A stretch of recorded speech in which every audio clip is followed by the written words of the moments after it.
Good morning, guys. Welcome to reading for today. Okay, so to start our reading lesson, we are going to talk about the new genre that our story is. Remember, genre is a fancy word that just means kind of story. And remember, the stories are broke into two different kinds. And this one says two main types of literature. Literature is a fancy word that means writing. So there's two different kinds of writing that people can make and turn a book into. You can have fiction or nonfiction. Now remember, our stories for the last couple of weeks have been nonfiction. That means they were true. They were about real things and they were true. Baby bears, animal babies, families at work. Those stories were all true. But all of the other stories that we've read this year have been fiction stories. Fiction stories means made up. They're not real, they're made up. Alright, so let's look at these books that we have here. Some of these books are fiction and some are non-fiction. Now, remember what fiction and non-fiction means. Do you see any books that could be fiction? Remember, fiction means made up. Yeah. Definitely, if you give a dog a donut, that looks like a made-up story. That dog sitting in a tree eating a donut, that's made up. Tickle Monster, that's about monsters. That's made up. Look at that. Dragon's alphabet soup. It looks like a dragon's making soup. That's made up.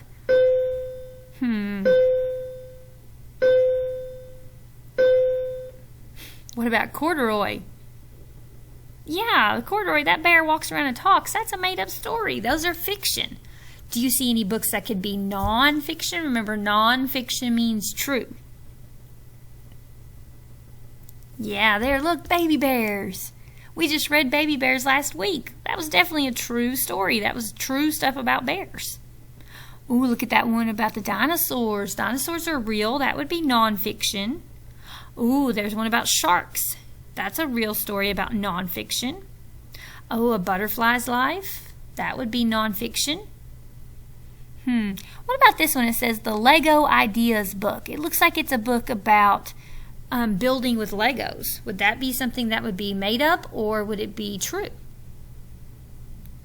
Yeah, this one would be nonfiction, means it's true, because it's telling you how you can build with Legos. It's trying to tell you something. That's not a made-up story. That's a nonfiction. So good. So we know the difference between fiction and nonfiction. Now, there are lots of different kinds of fiction stories. There's not as many nonfiction, but there's lots of different kinds of fiction. And we have already talked about realistic fiction. The very first stories we read this year, Big Red Lollipop and My Rotten Red-Headed Older Brother, those were realistic fiction. That means it's a made-up story, but it could be real. Remember, Big Red Lollipop and My Rotten Red-Headed Older Brother could have been real things that happened, so that's why it's realistic fiction. And then we read stories that were fantasy stories. Fantasy stories, remember, have so many unbelievable things in it that could never happen. Like we read that story Help with the animals that fell in the hole, or the hedgehog, I think, that fell in the hole. Yeah. And it was such a made-up story because animals can't walk and talk and solve problems. That's just crazy. So yeah, it made it a fantasy story. We also read Why Mosquitoes Buzz in People's Ears that week, and that's when, all the animals talked and they walked around, and that's a fantasy. Things like that don't really happen, so it's a fantasy story. We haven't done any of the rest of these yet, but this week we are going to work on fables. That's what we're working on this week. So let's learn what a fable is, because all of the stories we read this week are going to be fables. So we better figure out what they are, huh? Alright, so what is a fable? And this is a picture of some famous fables. They're called Aesop's fables, and we'll talk more about those later. Alright, so what is a fable? A fable, of course, is a made-up story because it's fiction. And fables always have animals that talk, and they're going to act like people. And that's a big, long word called personification. When you have animals in a story that act like people, or anything really that acts like people, like if you think of Beauty and the Beast, where the wardrobe and the cup and the candle holder act like people, That's personification. When things that are not people act like people, that's called personification. Can you say personification? There you go. So fables are going to have personification. They're going to have animals that act like people. And the big thing about a fable is this one in green. Fables are going to teach a lesson or a moral. And a moral just means a lesson. And it's usually in the last sentence of the story, but not always. But that's what makes a fable a fable. There's lots of stories that are made up stories and that have animals that have personification. But not any other story is going to teach a lesson or a moral. So if you are reading a story that has a made up story and it's got animals that act like people and it's trying to teach you a lesson, it's going to be a fable. That's what a fable is. And I told you earlier that man named Aesop, that's what that word right here is, Aesop. He was a famous man, and he wrote a bunch of the fables that we still read today. And if you'll look, Aesop was an ancient Greek storyteller. So if he's Greek, that means he came from a place called Greece. It's all the way across the ocean. And he was a storyteller, and he lived 2,500 years ago, around 550 BCE, which means before Jesus Christ was born. So this man was born even before Jesus. So it was a long time ago. He died, of course, a long time ago. But this was a very long time ago, but we still tell his stories. Even though it was all these years ago, we still tell his stories because he was so famous. So some of these stories that we'll talk about, these fables, you're probably going to recognize, and they are Aesop's fables. He was the man who came up with them and made them up. And there's no records to prove that Aesop ever wrote anything down. He liked to just tell people the stories, but other people started writing down his stories, and that's how they keep traveling and coming to us. Even though it's 2,500 years later, that's how we still know them, because people wrote them down and they passed them down. And that's another thing that kind of makes a fable. A lot of times they are things that got passed down. So, okay.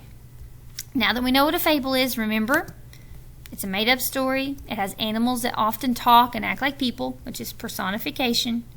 And it teaches a lesson or a moral. And some famous fables are the tortoise and the hare. Have you ever heard that story? Even the three little pigs is kind of a fable. Have you ever heard of the three little pigs? Have you ever heard of the little red hen? Yep, that's a fable. I've heard of her. What about Little Red Riding Hood? Have you ever heard the story about Little Red Riding Hood? Yeah, they're fables. And we're going to talk about some of those this week or next week. And some of those stories are Aesop's. 2,500 years ago, we're still telling his stories. That's how famous he was. So let's look at our story for this week. And our story this week is called Wolf Wolf. And guess what? You're right, it's a fable. So if you want to pause the video and go get your book, that way you can follow along when I read it to you, okay? So go get your book. All right, so Wolf Wolf is the name of our story. And Wolf Wolf is one of Aesop's fables. The one he wrote is called The Boy Who Cried Wolf. And this is kind of just like it. So this is one of Aesop's fables we're reading. All right, so Wolf Wolf by John Rocco. He kind of changed it a little bit. The hungry old wolf was too slow to snatch birds and too stiff to chase rabbits. So he tried growing food in a small garden. Bah! Weeds everywhere! There are so many I can't even find the vegetables, the old wolf growled, rubbing his empty stomach. As he yanked dandelions from where his carrots should have been, his ears began to twitch. Wolf! Wolf! The old wolf fumbled with his hearing aid. Oh, do you see his hearing aid? It looks like a trumpet, doesn't it? It helps him hear. Who's calling me? I don't remember having any friends on this mountain. In fact, the old wolf didn't have any friends on any mountain. Maybe they have some food to share. A mere morsel would do, he said. His bones creaked and his joints cracked as he slowly made his way toward the voice. After a tiring climb and 2 stubbed toes, the old wolf came to a clearing. "What's this? A boy? With goats?" The old wolf drooled with excitement. Surely he can spare one for a hungry wolf. Before he could step into the meadow, a group of villagers came clambering up the hillside. The old wolf stayed hidden behind the bamboo as the villagers surrounded the boy. "Where's the wolf?" a villager cried out, waving a stick. "Did he take any goats?" another gasped. "What wolf?" the boy giggled. "There's no wolf."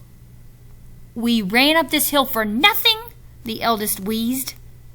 "Call us only if you see a wolf," scolded another. Oh, so the little boy screamed "wolf," and they all came running, thinking there was a wolf going to bother him and the sheep. But there wasn't a wolf. He was playing a prank. The old wolf wasn't fond of angry villagers, especially ones with sticks, so he limped down to a nearby stream.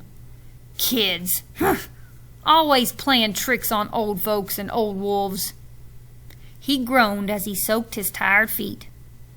Before long, the boy's cry came again. "Wolf! Wolf! The wolf is taking the goats!" "Another wolf is taking those tasty goats?" The old wolf couldn't stand the thought, and he quickly hobbled back to the meadow. The villagers were already there, huffing and puffing from running up the hill. "Where's the wolf? Are the goats okay?" the villagers gasped. "What wolf?" the boy laughed. From behind a tree, the old wolf watched the villagers stagger back down the hill. "There's got to be a way to get one of those scrumptious goats from the trickster," he thought. "Perhaps through a trick of my own."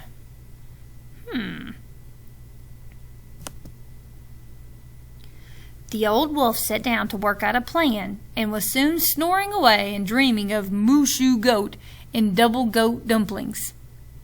I'm not real sure what mooshu goat is, but I'm guessing it's some kind of food you make with goat, and double goat dumplings. "Wolf! Wolf!" the boy yelled out again. "Arg! I can't even enjoy the goats in my dreams. That boy is worse than weeds," the old wolf growled. And he stretched his aching legs and he went to the meadow once more. Perfect. Not a villager in sight. Well, why do you think none of the villagers came this time? Yeah, they think he's playing a trick again. The old wolf slowly crept out toward the boy, and the goats swiftly scattered to the far edge of the meadow. "Were you calling me over for lunch?" the old wolf grinned. "Wolf! Wolf! There is a wolf!" the boy cried as he scrambled up a tree. "Quit your yelling," said the wolf. "Those villagers won't believe you anyway." "But this time it's true. They have to believe me. You're a real wolf and you're going to take the goats." The old wolf knew his legs were too tired to chase down goats. He carefully lowered himself onto a nearby rock and gazed up at the boy. His lips curled in a smile. Oh no.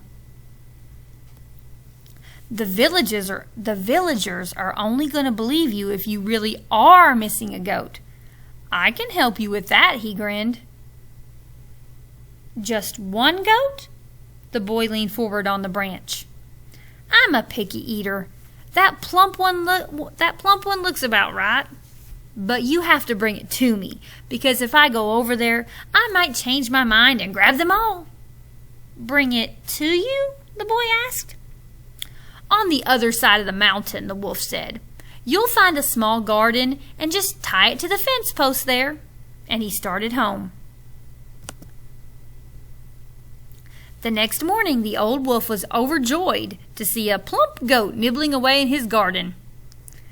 "Good fortune at last," he said. "Today I'll feast like an old wolf shouted. I'll feast like an old wolf should." That makes more sense. He rubbed his paws together. The wolf's mouth watered and his stomach grumbled as he crept up behind the goat. Suddenly he noticed something remarkable. Everywhere he looked, there were ripe and juicy vegetables. Baby bok choy, beautiful eggplant, ready to pick carrots, and even his favorite onions. The old wolf couldn't believe his eyes. And then he saw the goat happily eating the last few weeds. And she saw him too and froze in fear. "You ate my weeds," the old wolf said. "But why didn't you eat the vegetables?" "Sorry, I'm a picky eater," she said. "Please don't eat me." The wolf looked at the plump goat and then at all the juicy vegetables, and back at the goat again. He sighed. "Don't be sorry. You did my work for me. What's one breakfast compared to delicious vegetables for the rest of my days?" The wolf smiled as he untied the goat. "I could use a friend like you. Plus, double goat dumplings are overrated anyway." The end. All right. I bet you noticed that this fable is a made-up story. I bet you noticed that it had animals that acted like people and had personification. Did you notice that it kind of taught a lesson? I want you to think about it because later on in the week we're going to talk about the lesson that this story was supposed to teach us. Sorry about the bell again. So don't tell me now, but later on in the week we're going to talk about the lesson or the moral that we found in this story. Did you like this story? Me too. All right, so get ready in just a second. We're going to go over our vocabulary words that are in the story, okay? So be ready for our live lesson and we'll learn about the vocabulary words. I'll see you guys later.